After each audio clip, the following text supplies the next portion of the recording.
Memphis Grizzlies wreck the San Antonio Spurs 128 to 109. Grizzlies fans, you guys freaking destroyed us, so hope that y'all are proud of yourselves. John Morant plays so weird. He has like such a weird play style. Of course, he can go super fast if he's going in a straight line drive and just like fully accelerating, and he's super athletic. He doesn't dunk the ball as much. He did say in the offseason, right? He's not going to dunk anymore except on Wembanyama after the whistles and stuff. But regardless of that, he has such a weird change of pace. It looked like he wasn't even trying hard out there. If you watch the game, I'm sure that probably makes sense. Let me know if that does make sense to you. But yeah, Ja, it's just so weird. He'll just completely stop. He'll do like a little half spin, like he's gonna go back out, and then he'll just come back in and do like a deceleration move and fake a pass to this guy, and then do two pump. It's just so weird. His change of pace is just so weird, and our team just can't contain Ja Morant. He just wrecks us. But yeah, we'll get to the Grizzly stats here real quick. I'm sitting at 10 subscribers right now, trying to get to 20 by the end of the day. If you enjoyed the video, please like and subscribe. Really helps my channel get bigger. But yeah, Ja Morant, he had 25 points, 11 assists, 3 steals. He had 4 turnovers. Felt like he barely had any at all. But yeah, the 25 and 11, 9 for 18, so 50% from the field, and then 4 for 6 from 3. So yeah, he wrecked us. Again, his change of pace is just so weird. We just have so much trouble guarding him. He was giving Stephon Castle a lot of trouble, obviously, because Stephon Castle was the primary defender on him. And honestly, Ja Morant and then De'Aaron Fox are the two guys that have given Stephon Castle the most trouble this season. And they're similar kind of play styles, kind of herky-jerky, athletic style guards. But yeah, Ja Morant killed us. Zach Edey wrecked us. Pretty much everyone wrecked us. Zach Edey had 14 rebounds, 16 points. He had the 3 steals. Everyone was getting steals on the Grizzlies. We were just turning it over like crazy, especially in the first half. But yeah, Zach Edey, 7 for 12. He only played 25 minutes. He's a big ass dude. He doesn't have great stamina yet, I guess. It's just a lot to move when you're freaking 7'4", however big Edey is. But yeah, he's been doing really good for the Grizzlies so far this season. They play him again just in conservative minutes. He only played 25 minutes, but the 16 points, 14 rebounds, you'll take that all day on 25 minutes. Jalen Wells, only 2 points, nothing crazy. Jaren Jackson Jr., he just kills us all the time. We have a lot of trouble matching up with him as well. He had 31 points, 6 rebounds, 3 assists, 3 for 9 from 3, 10 for 21 from the field. It felt like he wasn't missing anything, though, if you watch the game. He has such a good 3 ball. He'll get into the paint and just bully guys. He's just a really good player. I like Jaren Jackson Jr.'s game. Luke Kennard was pretty much a no-show, but they didn't need him. Aldama killed us last game, but he only had 6 points, so nothing crazy there. Gigi Jackson wrecked us, though. 27 points, 3 dimes, 4 rebounds. He's 11 for 20. He had a really good game as well. He had a nasty windmill dunk in garbage time. So hats off to the Grizzlies. They wrecked us. Up to the Spurs, though.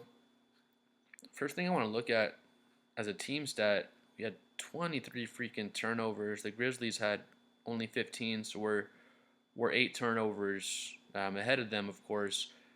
I don't think it has the points off turnovers here. I'm sure I could find it, but at the end of the first half, they were just way ahead of us already in points off of turnovers. There was a sequence in the first half. Let me see real quick. Got to check it out now. There's a sequence in the first half where it seemed like we just had 5 or 6 turnovers in a row. We're just getting ripped or just dribbling off our foot, bad passes, just back to back to back to back possessions. It was terrible to watch. But yeah, we had 28 in the first, 21 in the second. Quick math in my brain. So we had 49 at the end of the first half, where the Grizzlies had, 54. Plus that they had, 61. So 61 to 49. So yeah, I mean we're only down 11 or 12 rather at the end of the first half. Stephon Castle had a nasty dunk on the breakaway around the middle of the second quarter, and then we just went on a run from there. Stephon Castle has a nasty breakaway. He throws it off the glass for Wemby, and Wemby catches it off the glass and just crushes it. So that was great to see. But yeah, back to it though. Wemby has the 27, the 10 boards, and the 5 dimes. Um, so a solid game for Wemby. It looked like he had an off game if you were watching it. He's 10 for 20, 2 for 6 from 3. He seemed a little winded out there. I think he was coming off of his illness. Only 2 blocks and 2 steals. So, I mean, this is an off game for Wemby. Like, if you watch the game, it felt like he was off. He had a good start, honestly, though. I think he had 10 points or so in the first quarter. He has a 3 where he shoots it and it bounces like up to the shot clock, I swear, and drops all the way back down and ends up going down for him. But yeah, I mean, 27-10, 2 steals, 2 blocks. That's an off night for Wemby, which just shows how great Wemby is. Harrison Barnes, Chris Paul. I'm not going to say there were no shows. Harrison Barnes was kind of a no show. Chris Paul has the 8 dimes for us, but even he has the 3 turnovers.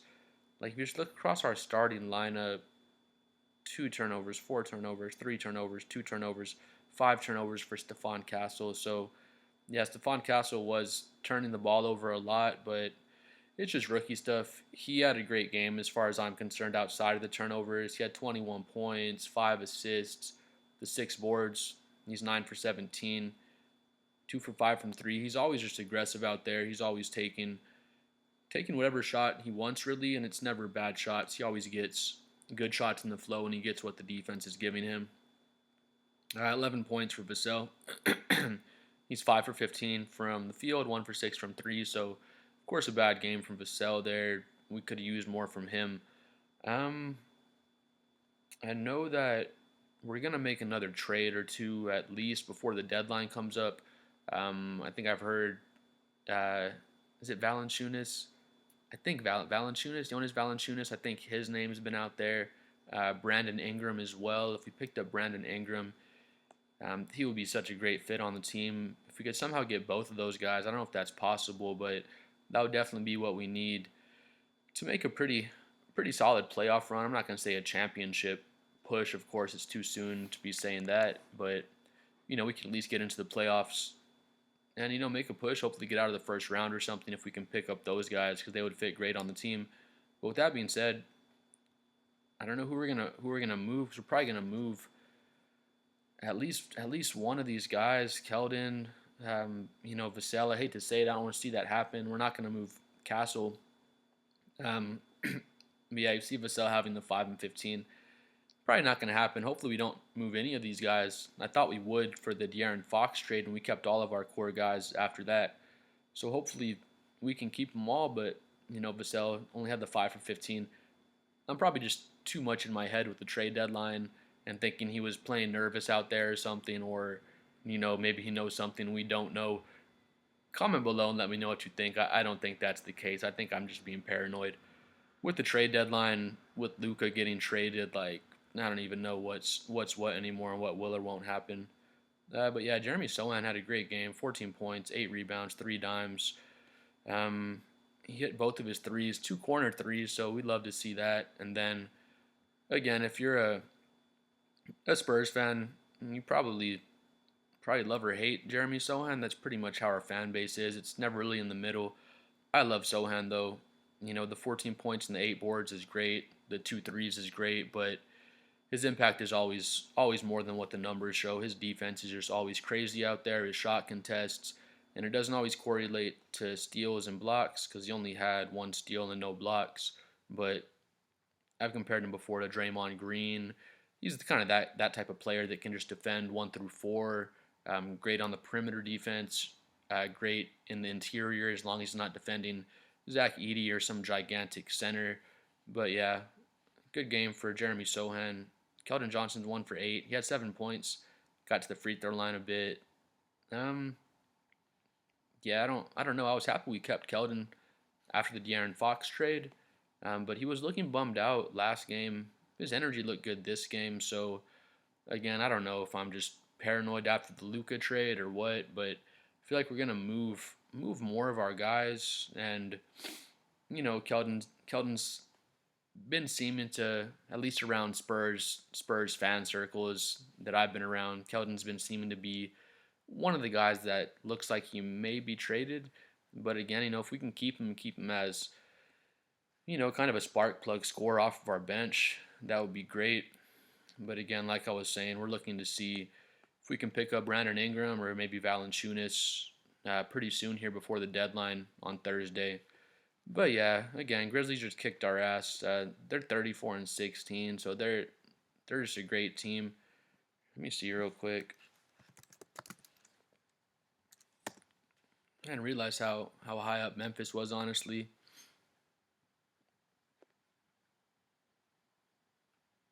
Let's see.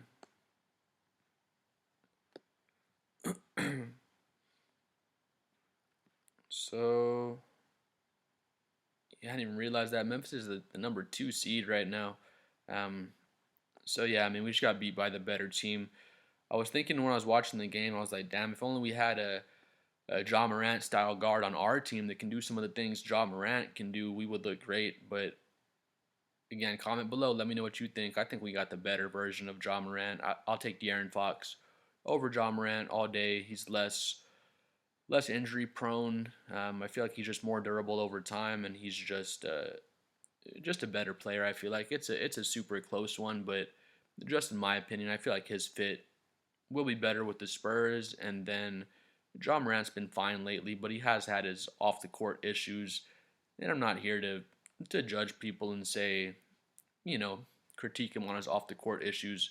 But in the San Antonio Spurs franchise, we usually have players that aren't making a bunch of noise off the court. De'Aaron Fox is just a family man. He's from San Antonio as well, or at least from the area, so it just makes all the sense. But yeah, super excited to see how De'Aaron Fox looks alongside the guys, especially after watching how John Morant just wrecked us. But yeah, if you got to the end, please like and subscribe. Please comment below what you think about the game and what you think about De'Aaron Fox fitting with us, and we'll see y'all for the next video.